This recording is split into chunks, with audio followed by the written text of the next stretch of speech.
Hi hello అందరికీ ఎలా ఉన్నారు? ఈరోజు సండే స్పెషల్ చికెన్ చేశాను అనమాట. చికెన్ అంటున్నామని మమ్మీ చేయనన్నది. ఏం చేసేది లేక నేనే చేద్దామని ఫిక్స్ అయినా. అన్న ఇక చికెన్ తెచ్చిండు. సండే రోజు చికెన్ లేకపోతే ఎవరికైనా చికెన్ సండే కాంబినేషన్ లేనిది అసలు సండే లాగానే ఉండదు.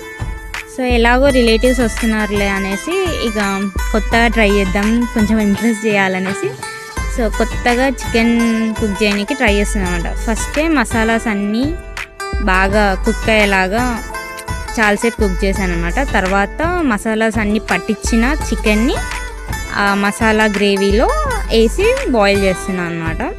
సో మీకు కూడా ఇలాంటి వింత రెసిపీ కావాలంటే నాకు కామెంట్ సెక్షన్లో కామెంట్ చేయండి, నేను లింక్ పెడతాను మీకు ఫుల్ వీడియో చేసి. సో ఇలాంటి ఎప్పుడైనా చికెన్ కొత్త ప్రయోగాలు చేయడానికి మీరు కూడా ఎప్పుడైనా ఇంట్లో ట్రై చేస్తారా? సో మోస్ట్లీ మేము చికెన్ అయితే మా అన్నయ్య కోసమే చేస్తాం. నాకు చికెన్ లవర్నే, నేను కూడా నాన్ వెజ్ లేకపోతే ముద్ద దిగదు. సో ఇంట్లో ఎవరు లేనప్పుడు ఎక్కువ ప్రయోగాలు చేస్తాను. అందరు ఉంటే కూడా కుక్ చేస్తాను. నేను కుకింగ్ బాగా చేస్తాను మోస్ట్లీ అయితే.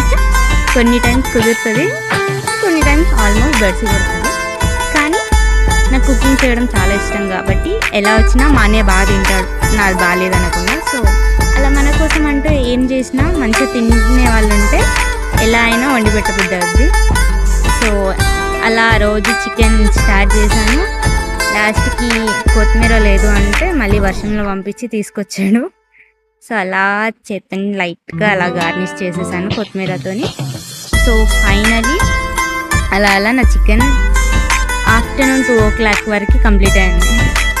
ఎంత టైం తీసుకున్నానో చూసారా? అంటే పెళ్ళయ్యాక ఆల్మోస్ట్ అలవాటు అయిపోద్ది, కానీ పెళ్ళి కాకముందు ఇంతే, తప్పదు, నేర్చుకుంటూనే ఉండాలి.